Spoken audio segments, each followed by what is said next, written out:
Honorable Justice Ramapol, Honorable Minister of State of the Government of India, and my old friend from Uttarakhand, Mr. Rawat,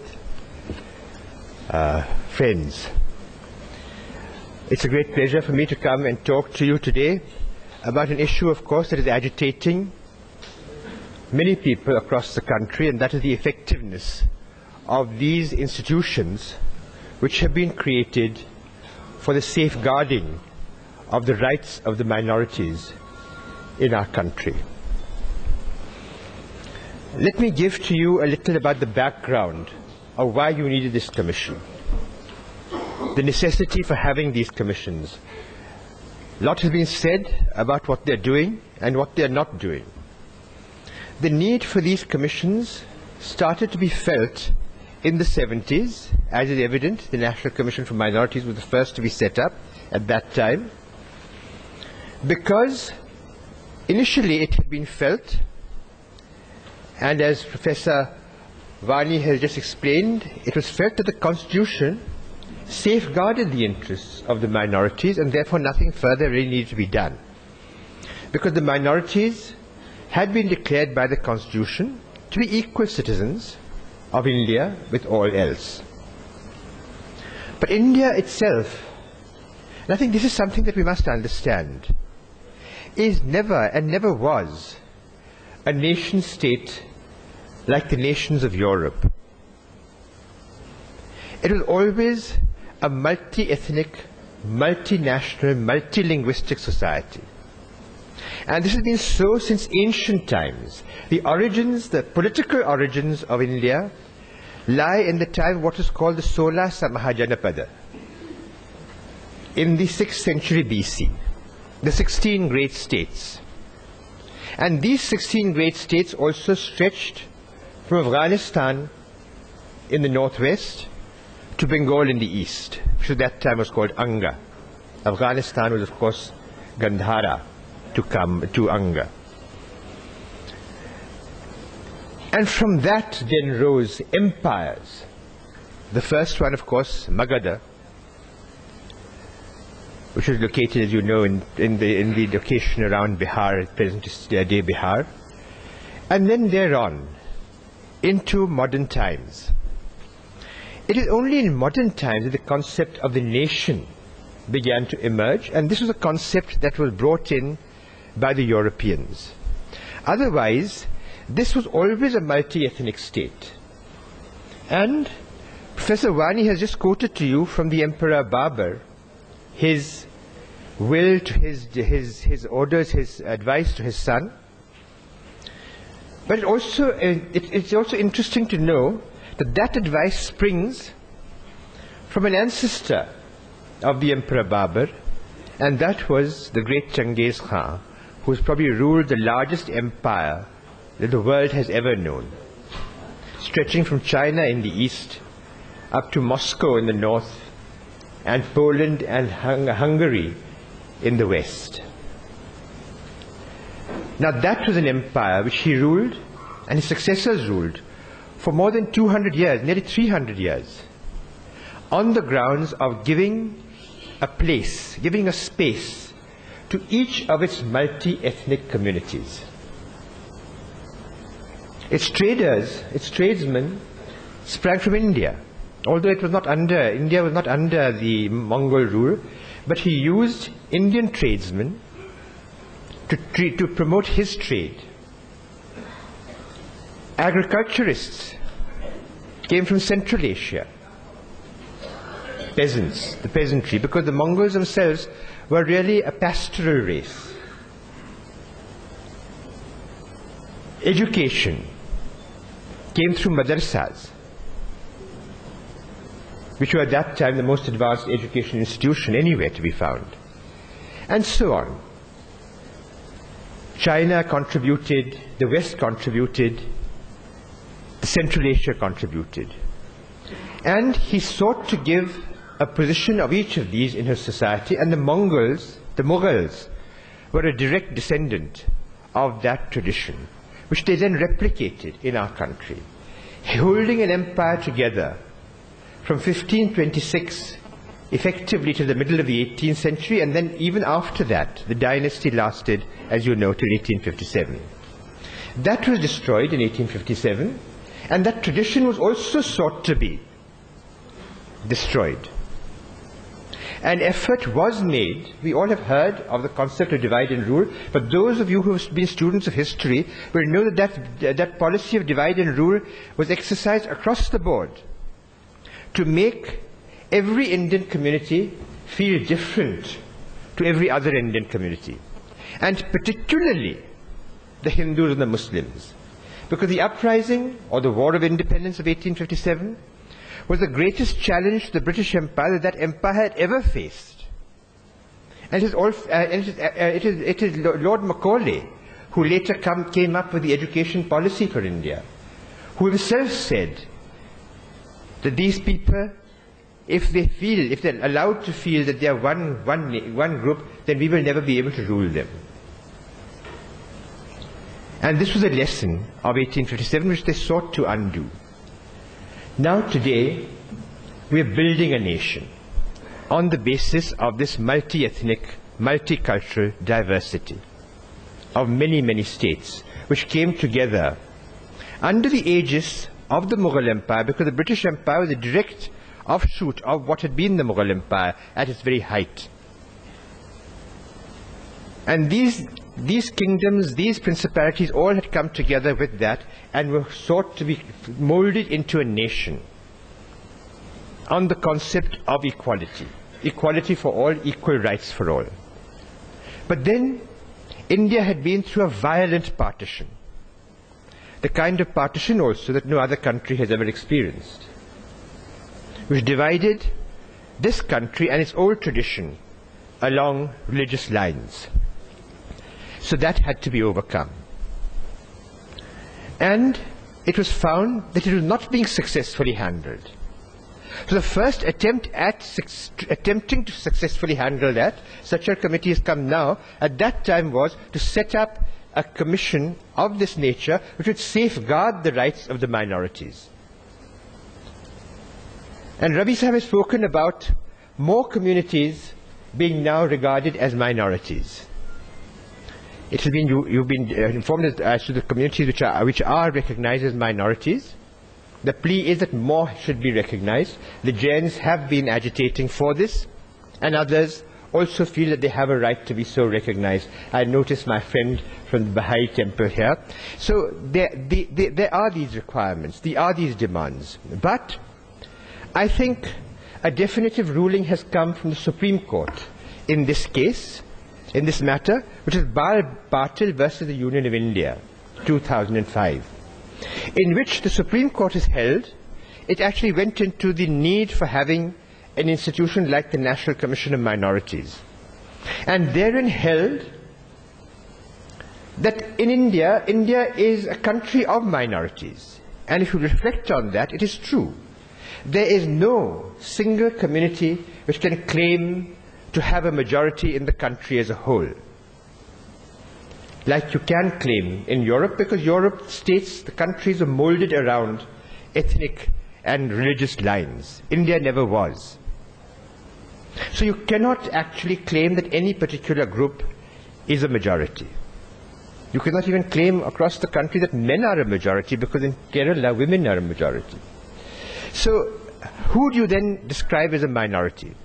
The Supreme Court felt that only those communities which faced specific challenges to their constitutional rights, and the specific constitutional rights of the minorities are described in Articles 29 and 30 of the Constitution, which states that it is a fundamental right of the minorities to exercise their religious, cultural, and educational rights.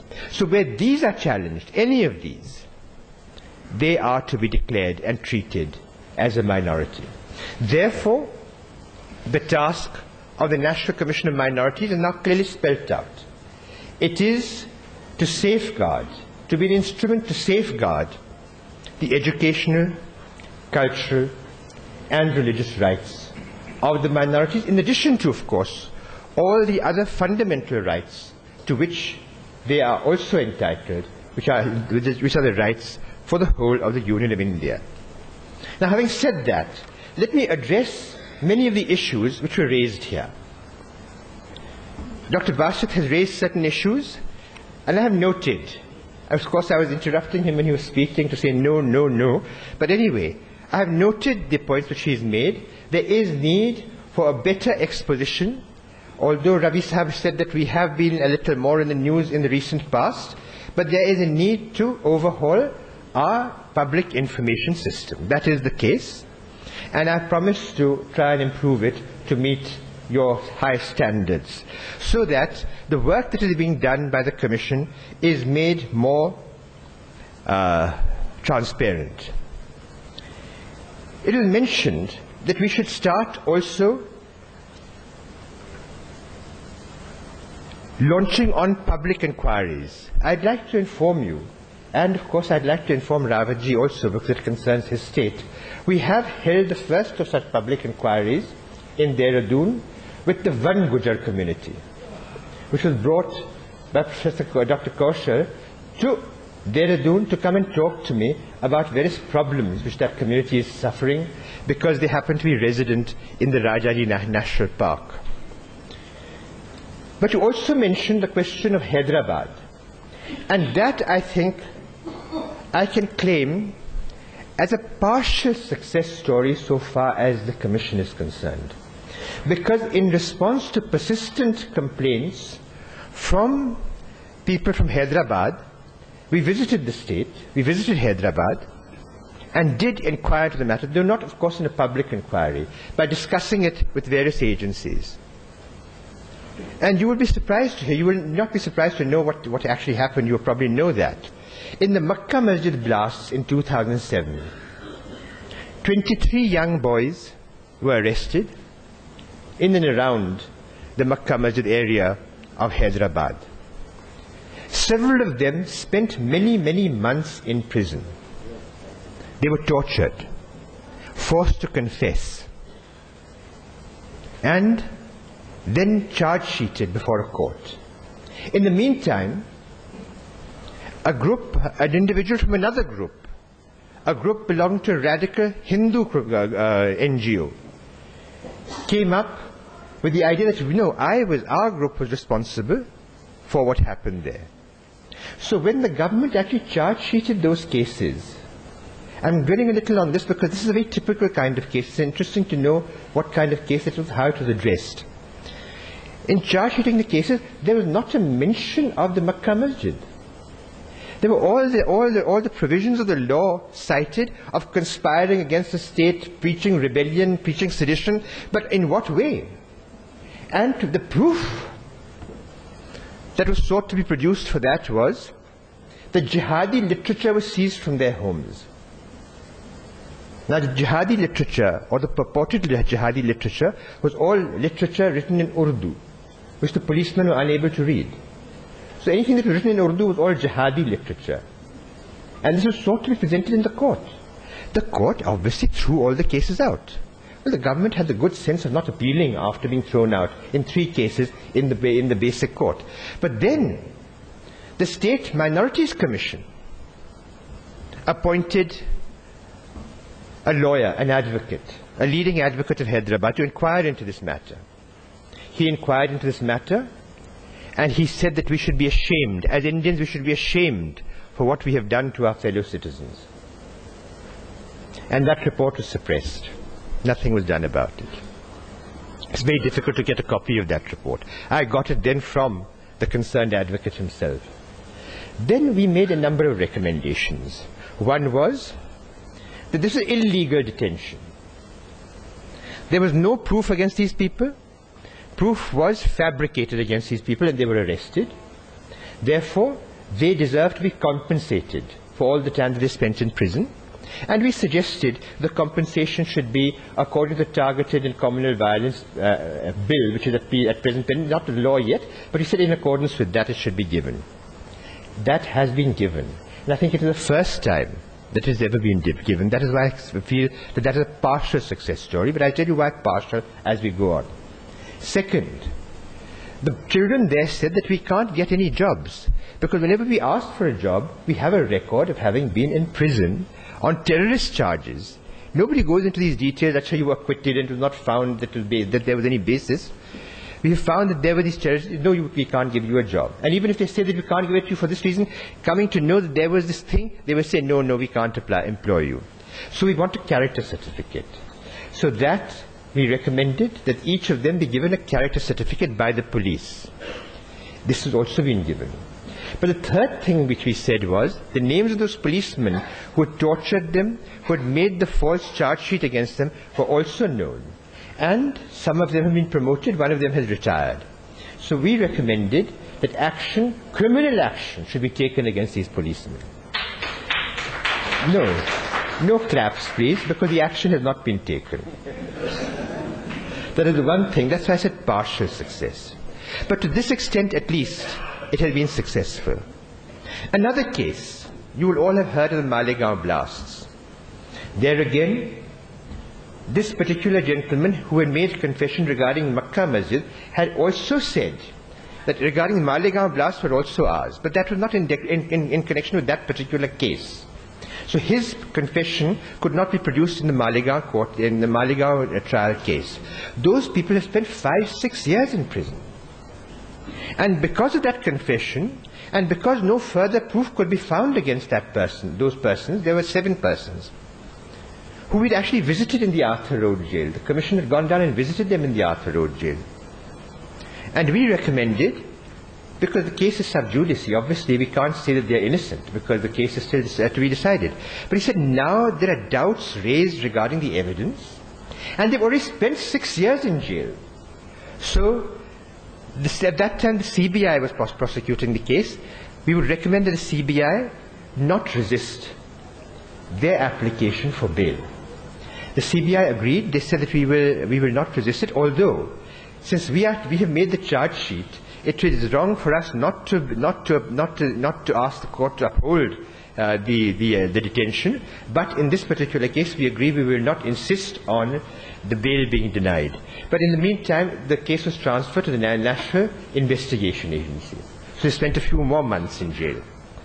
And then the National Investigation Agency said, we're doing this brain mapping exercise, to which they have agreed. Allow us to do that, because once we've done that, then it will be inconclusive. I mean, it will be conclusive that they really don't have anything to hide. And that way we'll be able to answer critics. Because there are critics, that 5 years you've kept them in jail, and they were all suspect, how you kept them for so long if you are now releasing them? So after having done that brain mapping exercise, where they were all found to have no evidence against them, then they presented it to the Makoka court, which has granted them bail, as you probably know. And so this is another case where we have taken up of this nature. So it is not that the Commission is not trying to do, to uphold its responsibility, which is the protection of the constitutional rights of the minority communities. But also, the question was raised, somebody had mentioned over here, that every time there is this case of terrorism, then Muslim names are mentioned. Muslim organizations or organizations with distinctly Arabic or Muslim names, or individuals who happen to be Muslims. That we have taken up both with the press and with the government to desist from doing this kind of thing. Because the police often were culpable in this matter, and they would give out this kind of information to the press, which would then go public with it. But you would have noticed that both in the Mumbai blasts and the Delhi blasts, the most recent of these terrorist attacks, that recourse was not taken. Such names were not named. It's another matter that afterwards certain arrests have been made, and those arrests happen to be those of the minority, members of the minority community. But at least at that point, the knee-jerk reaction was not to place the whole blame on the minorities. Because what was not being understood by those in the police and those in the media was obviously the sensitivities of the minorities. Because the minorities were, the minorities among the Muslims particularly, the feeling was that, and a leading former film star, Muslim film star, came on the television and said that yes, although I agree that all terrorists are Muslims, all Muslims are not terrorists. She actually said that. So how can all terrorists, it's now clearly shown that terrorists can be of every hue. You have had Tamil terrorists, you have had Sikh terrorists, you've had Muslim terrorists, you've had all kinds of terrorists. Hindu terrorists. So all kinds of terrorists in India. But it does not mean that any community can be lambasted, or even that you can say that all terrorists belong to a particular community. So that, I hope, is now also something of the past, and that is also something that the community can object to whenever it arises. But the Commission has sought to address this issue.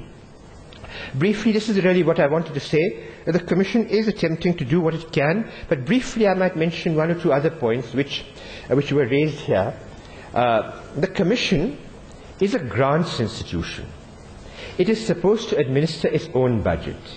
How it has been treated as, according to the law, we are a grants institution. According to practice, we have been treated as a budget institution. And hence the restrictions that you have pointed out. We are only allowed to spend a certain proportion of our budget on certain things. We have not had the license to engage or employ those persons who we want to engage or employ. We have to ask government to send people. And although you said that, of course, government has a lot of eminent people, persons who are sent to this organization are usually those who cannot be adjusted anywhere else. So this kind of thing we have taken up with the government. But the law says, the law itself says, no amendment to the law itself says this is a grants institution. That has not been honored. Now the question of constitutional status. This is another matter that we raise. We should be given a constitutional status. I would beg to differ. Just giving a constitutional status may help to further my prestige. I may come and say to you that I will have a constitutional authority. But beyond that, it will not do anything unless the law itself is amended. And under the law, it is a fact that the Commission has no investigative powers. It has investigative powers of a civil court, yes, because we exercise all the rights of a civil court. The Commission can exercise those rights. But beyond that, it cannot really exercise any investigative kind of jurisdiction, which would certainly help in resolving matters which need to be resolved. The question that Rafi had also raised regarding inquiries into the Nelly massacre.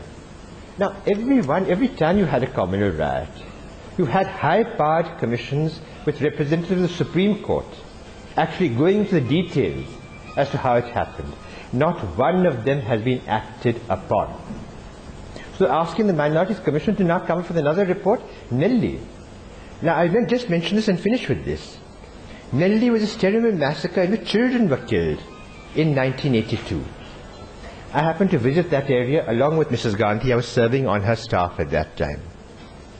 And yet, today, our recently concluded, then the representative from Assam would like to note this, recently concluded conference of the Minority Commissions. The representative of the Assam Minorities Commission stood up to say that we have a 30% Muslim minority, probably the largest in India, but we are proud because there has never in our history been a single incident of communal violence. He said so. He actually said so. So there is a state of denial which must be got over. And finally, the question I had started off by mentioning the question of Van Gujars, I will again mention it. Van Gujars are Gujars who are descended from the Gujars of Jammu and Kashmir and Himachal, who have been classified as scheduled tribe. The Van Gujars of Uttarakhand have not been so classified. And the Van Gujars of Uttarakhand who have lived in forests at least for the last 200 years, they're now being asked to leave those forests without proper rehabilitation measures, which is required, mandated under the Forest Rights Act of 2006. So at this point I would like my dear friend and Honourable Minister, Mr. Rawat, to note, I've taken this matter up with the Uttarakhand government. Please do try and ensure that the Van Gujars, if they do have to be removed from the Rajaji National Park, they are properly offered rehabilitation. And also please, if you can, ensure that they are, like their ethnic kindred, the Gujars of Jammu and Kashmir and Himachal Pradesh, also classified as scheduled tribes. And finally, I'll mention this point because it was mentioned, we are impleaded as party in that scheduled caste case. But we have not impleaded ourselves. It is the Supreme Court itself which has impleaded us. Thank you very much, and sorry for having taken more time than scheduled.